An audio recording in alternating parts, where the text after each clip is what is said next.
Hi everyone. So our topic is simulation to agentic AI, the skill as a currency revolution. So myself, Dr. Karthick, Head of Talent Management, Automotive, HCLTech. Hi, I'm Anish, Goswami, Agentic AI Delivery Lead at 𝗕𝗗𝗄𝗃. It's a very interesting topic. We coined, and myself and Anish, how the skill uses the currency in the coming revolution. The major part, what we have been trying to say, of the skill, how we can use it in the currency of revolution. Next slide, please. So usually the simulator is a major thing, which is only the executor, but it's no more executor, it's a simulator. So agent as an executor, now it becomes a simulator. So usually we will look for completing the task. So it's usually 10-minute task, it will be completing the 0 minutes. So that is what right now in the model. So we have a lot of decisions which is time compressed. It's mostly on the linear value. Now we are more into the looking for the exponential value.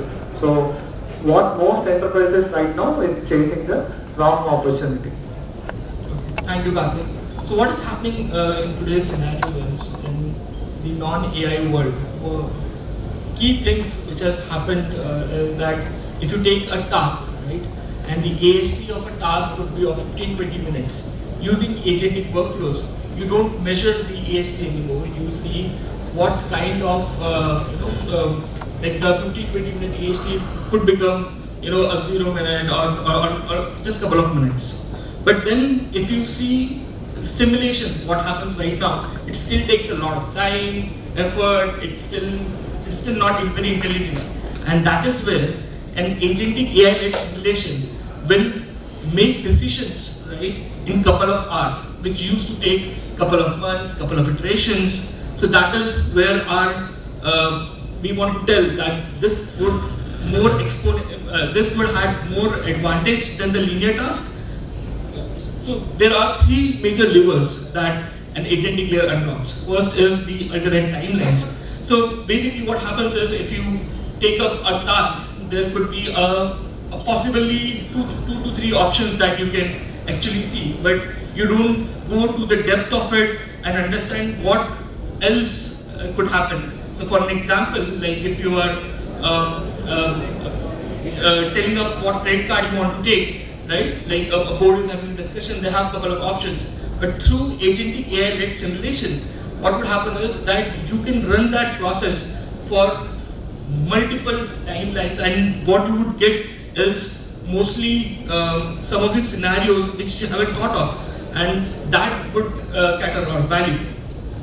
Major in the time compression, mostly it is not about running the number of iterations. Like for example, now Elon Musk is talking about how to get the car delivered in just 10 clicks. So before that it is 25 plus clicks. He want to compress into the 10 clicks into the agentic AI, and he want to build the production line just in time. Okay, so mostly the time compression plays a major role, and that is a very important thing. The Tesla does it with the driver management system also, and again with the robotics, everything they are compressing in the mostly in the time, mostly on the strategy. So now we have alternate timelines which will tell us what the entire landscape through simulation. We have time compression which will help us in getting feedbacks prior, and then we have compounding prior. So basically what happens is once you have the simulation done once, right, you take it with the real world scenario and try to see how that is actually shaping up. Then you again put those real world scenarios to simulation, and you iterate this over multiple times. The compounding value of decision that you will be getting is much better than what your competitor will be actually getting. So that is the key benefit of compounding errors in the agentic simulation.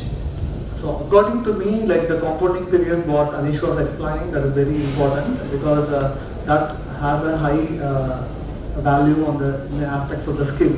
Because here it is no more kind of executor, it is a simulation in terms of skills.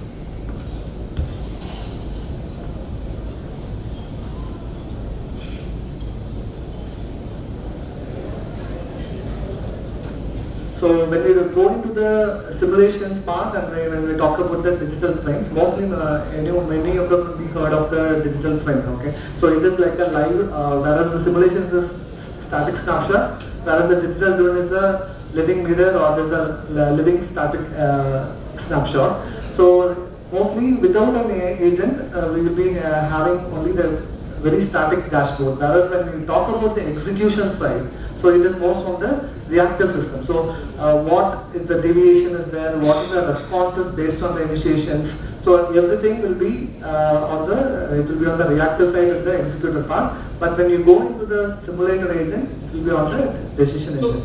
So just to tell what Karthik is telling us, digital twin we are using, we have virtual systems, right? We can see what is happening, but that's just a fancy dashboard.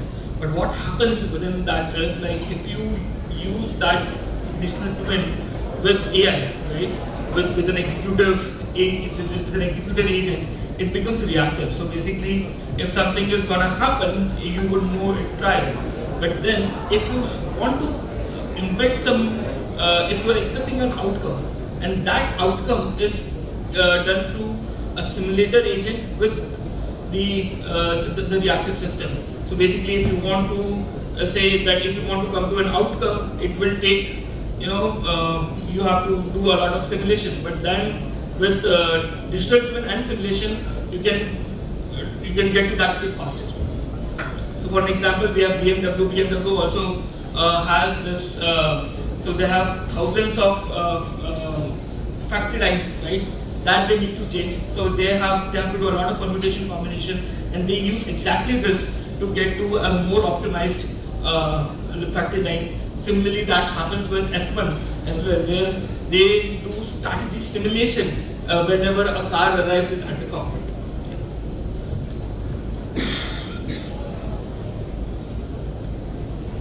So when we talk about the skills, mostly before that it is all the talking about the only value of the skill, but it is completing the task, doing the task, only the execution. But right now, how we are governing the skills, so that becomes the unit of value. So before that, it was a different case, maybe 2 years before. Now we talk about from different ways of the AI is evolving, right? So which will majorly have the 3 different levers which we pulled on. How we measure the value, okay? So how we supervise, how we evaluate, how it is more valuable.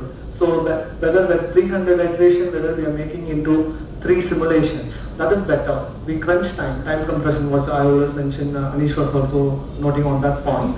So that how we measure the value. Second one thing majorly, how we complementing the premium. So here it is, before that, talking to the stakeholders, any judgment issue, or we need to involve in any ambiguity during the decision.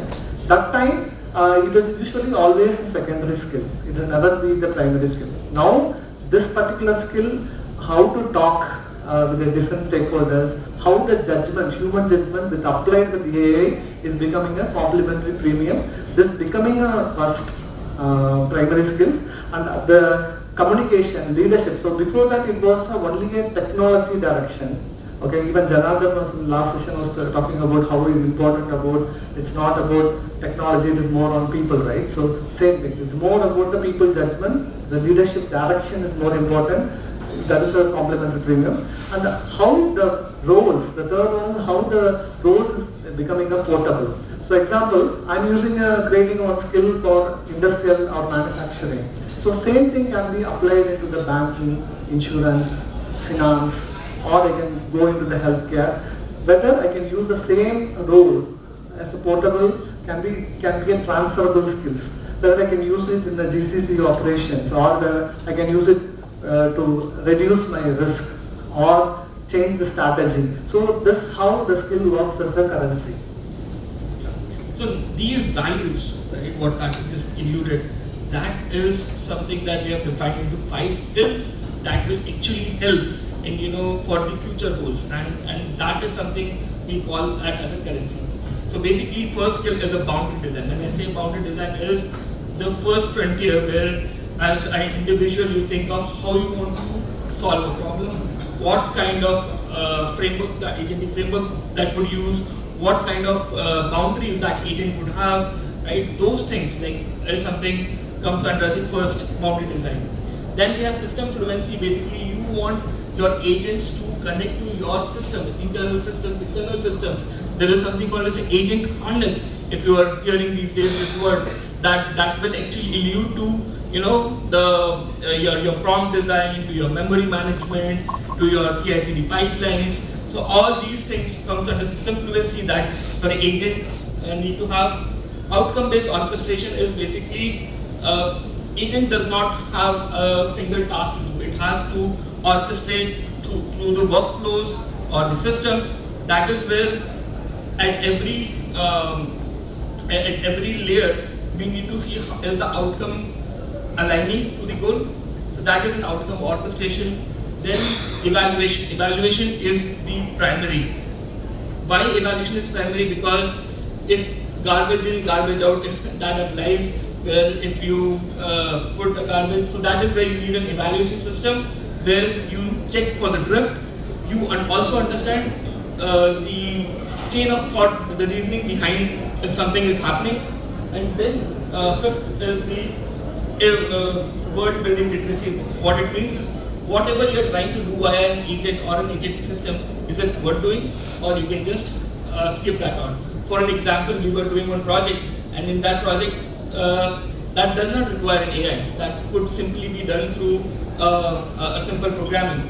But now, bringing an agent and LLM is not just complicating it, but also saying that, you know, extra cost is coming, this latency. So we need to be very careful. Where do you want to apply agentic AI or AI, and where do we not? So that is the literacy part that everybody should understand. So when we talk about the literacy part, the skill is a currency. So currency, we use it for the transaction. The currency can be appreciating, or the currency will be depreciating. So the transactions of building the AI, we use as a transaction to building a good organizational design. All these things can be using as a skill as a currency. We can transact. But how the skill can be appreciated, right? So any money will be investing in a real estate to appreciate. We invest in a gold to appreciate.